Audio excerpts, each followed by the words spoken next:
Hello, my name is Matthias and welcome to the FPL Scope and my team selection video for game week 32. As we're getting into a pretty interesting part of the season where I have actually used my assistant manager chip, which I activated this past game week in game week 31. So that's going to be interesting to see how much points or how many points I can get from game week 32 and game week 33. But before we get into my plans for game week 32 and beyond, we are going to look at a lot of different things today, as we usually do on these team selection videos. So we're going to look at my game week 31 score. Then we're going to take a look at the free hit team that I had for game week 31 as well, see how that compared to my own team. We're going to have another manager of the week, because this week we had two managers of the week in the FPL Scope Mini League. We're going to talk about the second one. We talked about the first one in the podcast already previously in the week. We're also going to take a look at that manager's plans for game week 32. We're also going to make a free hit draft for game week 32, and then finally my own plans for game week 32 as well. But first and foremost, game week 31, I activated my system manager chip, and I was going to choose Thomas Frank as my manager. But I did end up on Potter anyways, backing my own team in West Ham at home to Bournemouth, who played without Kluivert. I figured that would be slightly better, and also I just felt like I had to back my own team as well. And I ended up getting 10 points from that. Could have been worse, could have been better. It was not looking good after the first half when West Ham were down, couldn't really get much going.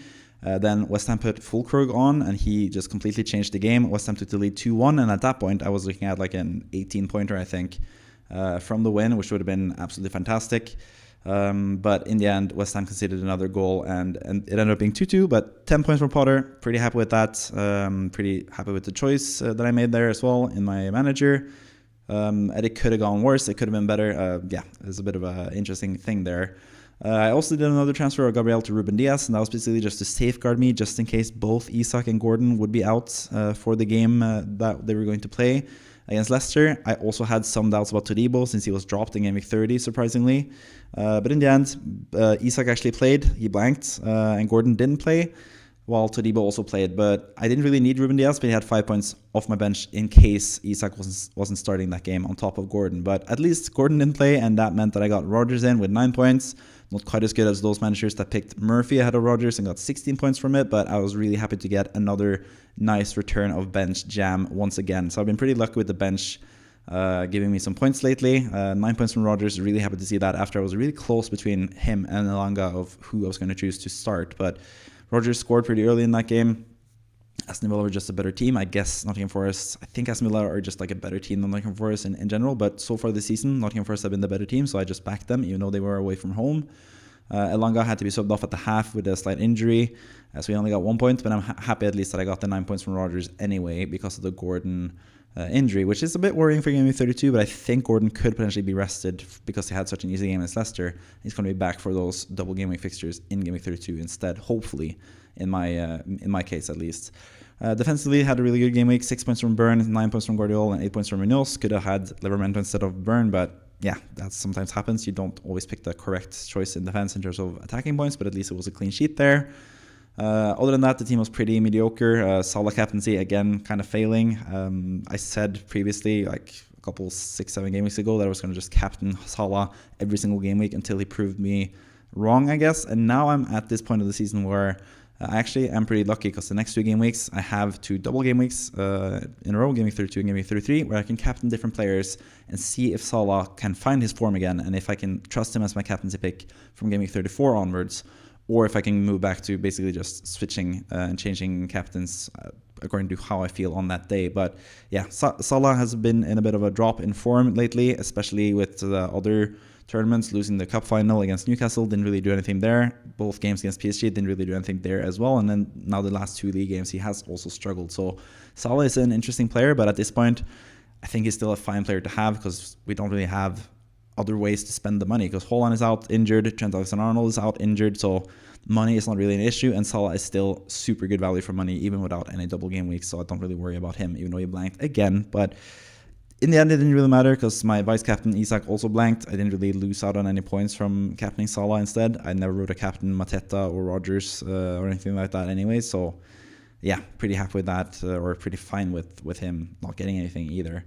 Really, but overall, really good game week. Obviously, I have a huge advantage from using the assistant manager chip. I'm not going to be able to bench boost or triple captain in game 32 or 33, but I'm going to have the assistant manager chip, so I'm hoping that I will come out on the better side of the coin in that regard. So 71k, I've had several good game weeks in a row now. The wildcard has actually been a pretty nice success because of some lucky bench points and stuff as well. So yeah, doing really well currently, 71,000 overall, which is a nice place to be at this point in the season, even though I was like around 73k in game week 17, I think. So yeah, had to basically climb and claw my way back again after struggling a bit lately in FPL. But the last few game weeks have been really, really good, and I'm looking forward to the next few game weeks as well. So that was my game week 31 score. Let's take a look at how it compares to my game week 31 free hit draft.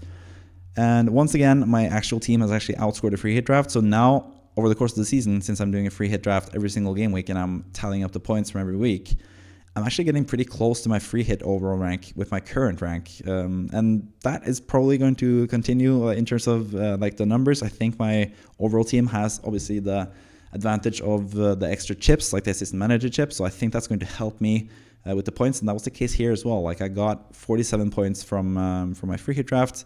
I got 62 points on my regular draft, so I would have had 57 points if I had the assistant manager here as well, but I can't assistant manager and free hit on the same time, basically. So yeah, that's what happened there. But at least I had some bench jam here as well. I had Udogie against Southampton because I thought he was going to start, but he didn't play. Spurs conceded anyway in that game, so I was really happy to see that he didn't play, and Guardiola came in with the 9 points instead.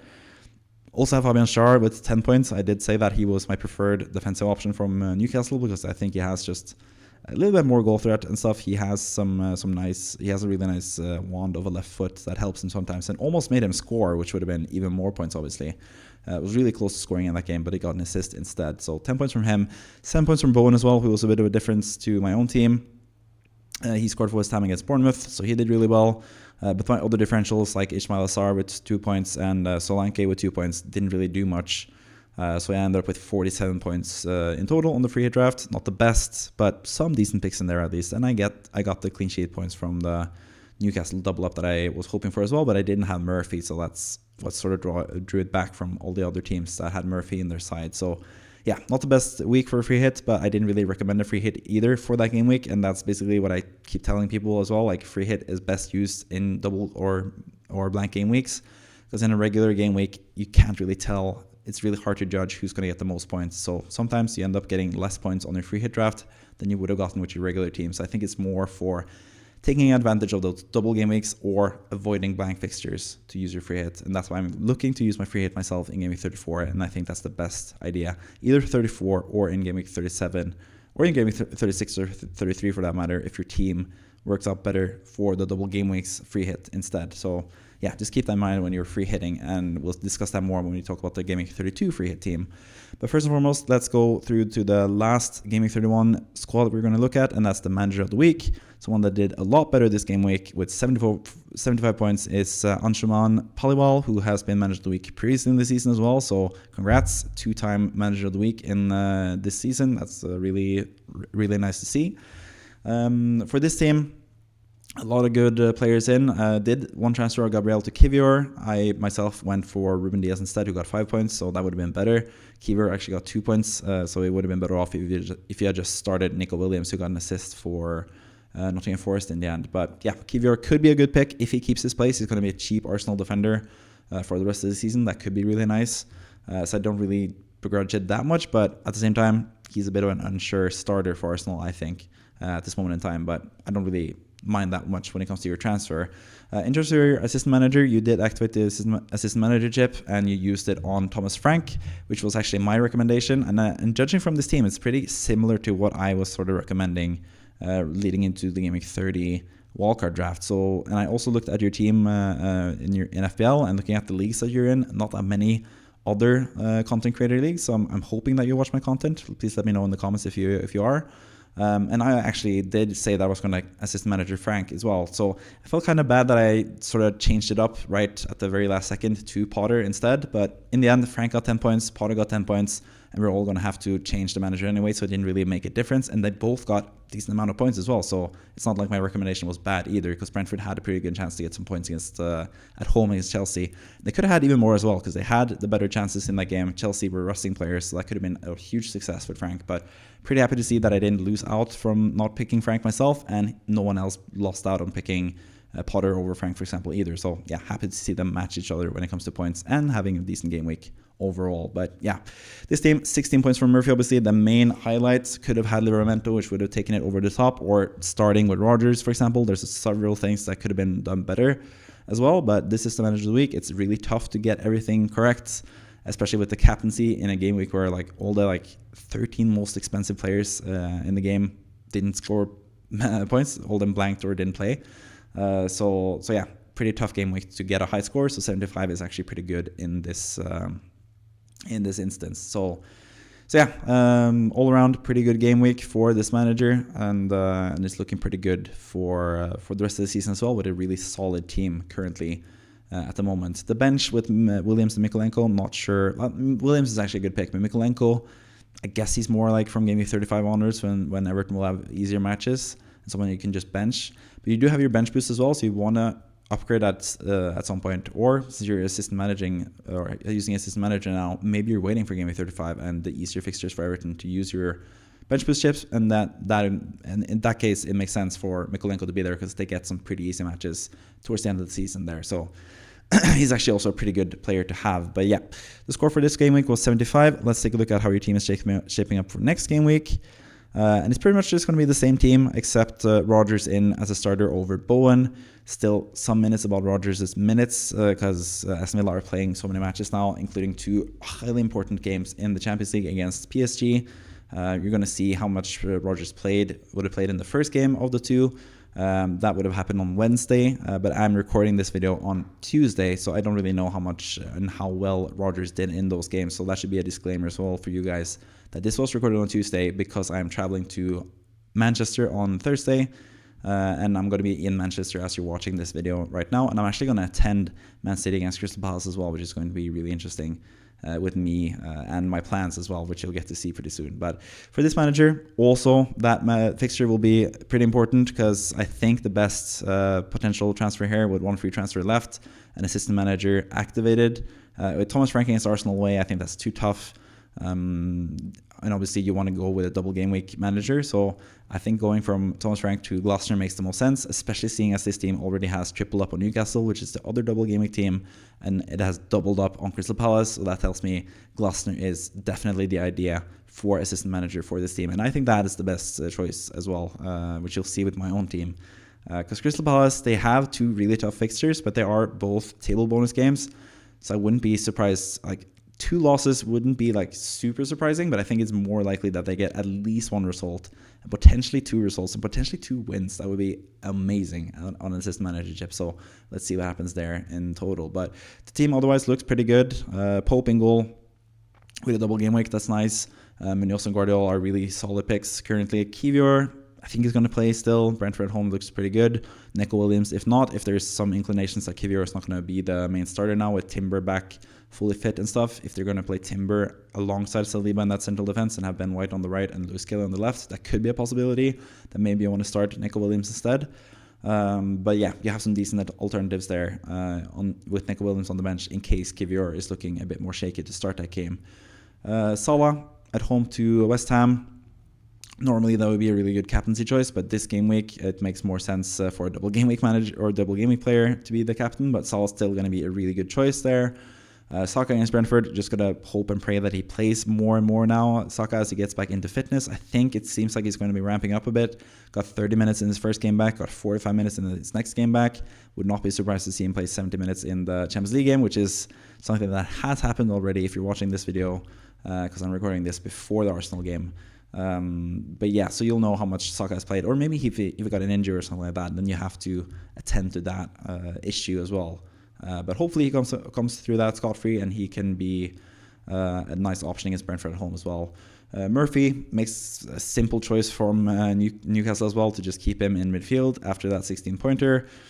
Rodgers, got to hope that he plays and does well against Southampton. I did mention him earlier. Isak, the easy choice for captaincy with Man United at home and Crystal Palace at home, and it seems like he's not really bothered by injuries or anything like that. Mateta could be a good alternative if Isak is not ready to play. City away, Newcastle away, but since you're going for Glasner anyway, you are really hoping for Palace to do something there, and Mateta would be key to Palace winning those matches, I think. And then finally, Marmoush against Palace is also a pretty nice player to have. Also in that same fixture, that's going to be a huge fixture with 2 City players and 2 Palace players. and then the assistant manager from Crystal Palace on top of that. So really exciting match that I'm going to attend myself as well personally, which I'm really looking forward to this game week. But yeah, those are the plans. When it comes to further game weeks, don't really think there's that much more you need to worry about. You have a really nice bench boost option potentially later on in the season. You can't bench boost in 33 obviously because you're assistant managing that game week. But yeah, you have a really solid team with probably more issues when it comes to who to bench and who not to bench now in the next few game weeks. But yeah, it's looking pretty good for this manager with bench boost and free hit left. Free hit 34 makes the most sense as well for this team as it stands. So yeah, good luck for the rest of the season. And yeah, if you want to be the manager of the week and be featured on a video just like Anshuman Paliwal just was right now, you can join the FPL Scope Mini League with the league code hpxeri.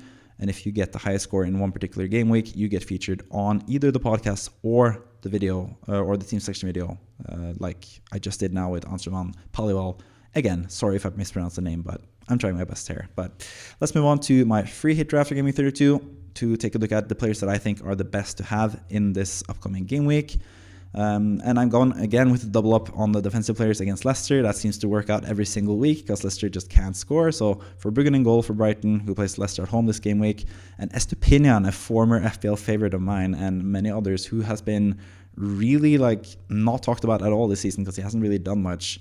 Been a bit of a uncertain player. Hasn't really been as attacking as it has been in previous seasons under Hurstler. But yeah, who knows? Maybe he can find some of that late magic from the last few years and turn back the clock and get a really high score against Leicester. I just really like to have a Stepinian in the squad, so nice to have him included. The other two defenders are double game week players in Fabian Schär, who had an assist this past game week and has two nice fixtures now, and Munoz, who also had attacking returns this past game week, scoring a goal. So those guys are just really easy picks for me. In midfield, Salah and Palmer as single game week players with really good fixtures. Salah against West Ham at home, Palmer against Ipswich at home. Anyone that had Palmer over Saka and Foden, I feel like this is going to be the week where you get really paid off from that as well, because Ipswich at home is a really nice fixture, even though Chelsea lost when they played Ipswich away. So who knows what's going to happen there. Chelsea are a bit hit and miss, so we'll see what happens. But at least he got rested this past game week, so he's going to be ready to go for Game Week 32. So I think Palmer's going to be a really good pick.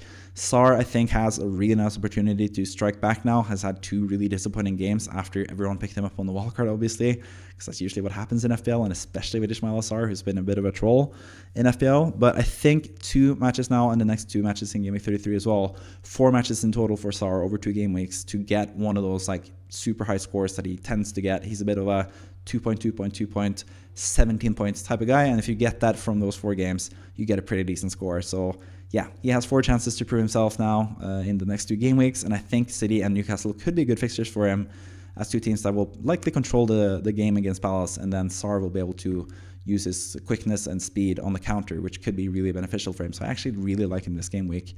I've also opted with Murphy over Gordon just because of the doubts about Gordon as I'm recording this on Tuesday.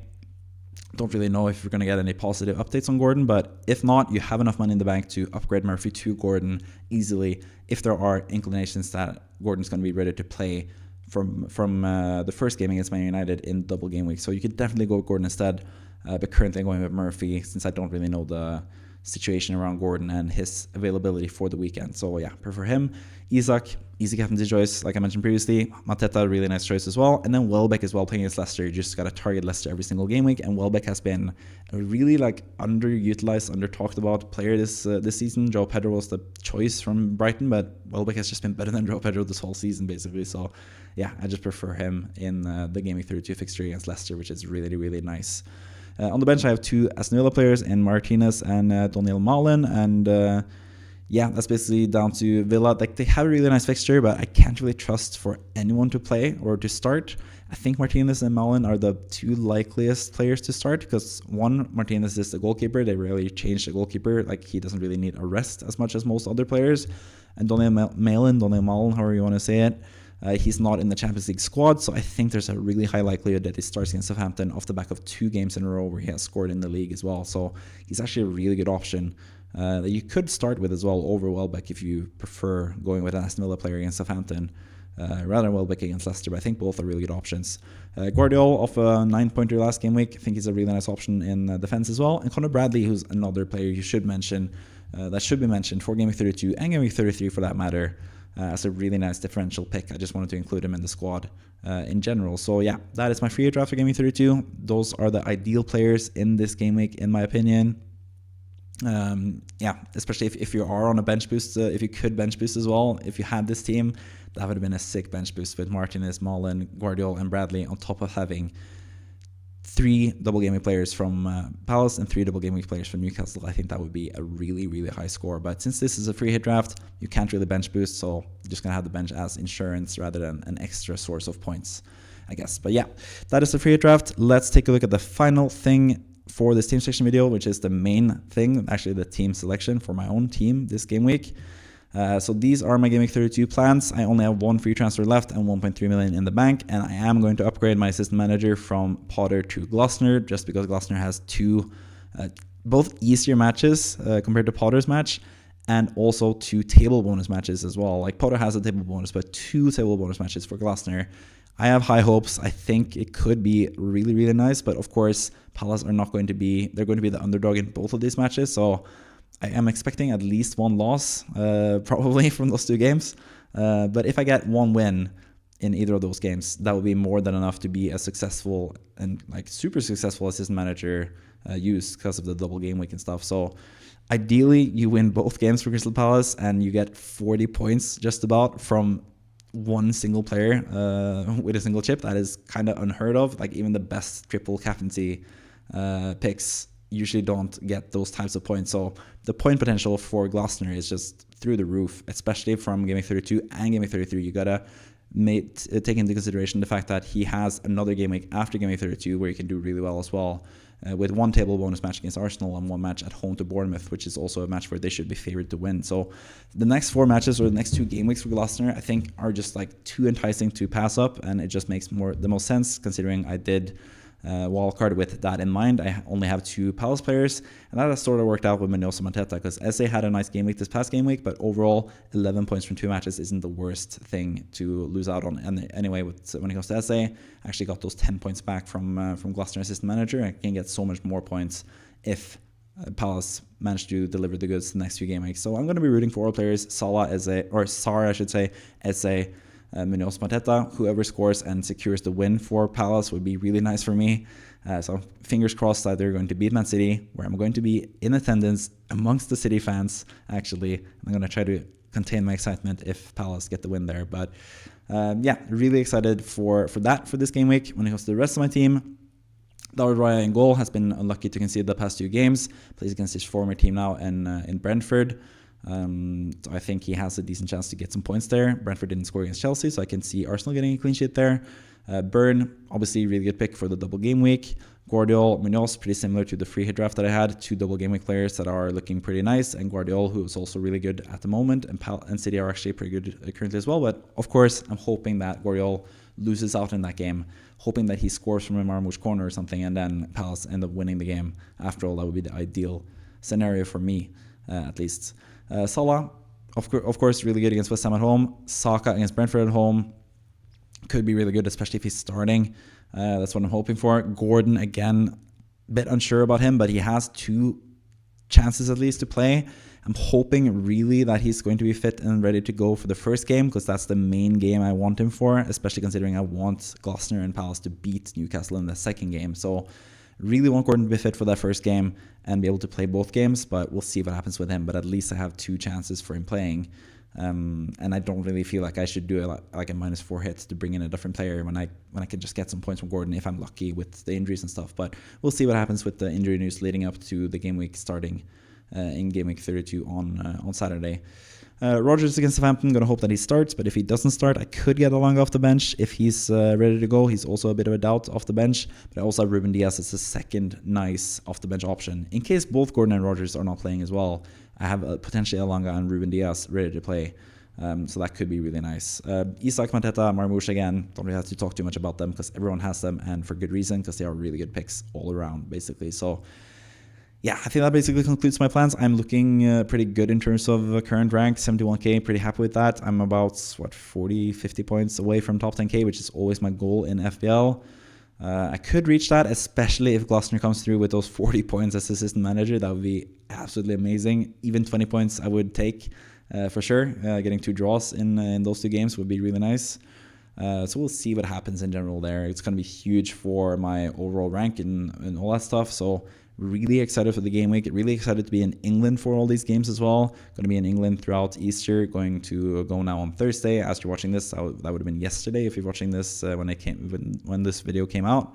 And I'm gonna stay 11 days all the way up until like the last day of Easter, like the Monday on the 21st, I think that would be, in England. So really looking forward to that. I'm still gonna try to provide you the videos that you are looking for, especially the weekly wildcard draft and the team selection video. I try to do every single week to make sure that you guys are up to date every single game week. So I'm gonna try to do that while I'm with Kevin, my co-host on the FPL Score podcast. Maybe we'll do some more videos. We'll see. I'll see what I can do for those. For those videos basically before Game Week 33 as well, which is going to be another huge game week, obviously, with a double game week and me having assistant manager yet again for that game week. So really exciting times. I hope you have an exciting time as well going forward, and you have as much things to look forward to as I have currently. I hope you also look forward to my videos. So subscribe if you haven't already, like the video, comment down below if you have any questions or anything like that, and I'll see you next time. So thank you for watching. This has been my 3rd video recorded today on Tuesday, the 8th of April, just to have a couple of videos ready for you guys at the end of the week before Game Week 32. So I hope you enjoyed all of them. If you haven't checked out the weekly wildcard draft or the FPL Score podcast from this week, please check them out as well. With all that out of the way, thank you for watching. See you next time. Bye-bye.